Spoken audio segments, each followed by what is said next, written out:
Corrientes, los soldados del Grupo de Artillería Blindada 2 realizaron ejercicios de tiro en el campo de instrucción General Ábalos de la guarnición Ejército Montecaseros.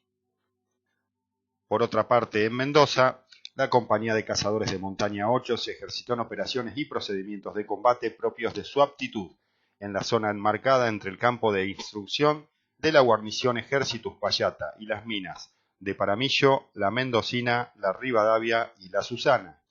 Por su parte, en Formosa, en el campo de instrucción Patronato, el Regimiento de Infantería de Monte 29 realizó un ejercicio en el que se buscó usar las características propias del monte, la lluvia y la oscuridad, para desplazarse con sigilo encubriendo los movimientos. Para finalizar, en Jujuy, los soldados del Regimiento de Infantería de Montaña 20 hicieron cumbre en el cerro más alto de la provincia, el Nevado Chañí, a 5.896 metros sobre el nivel del mar.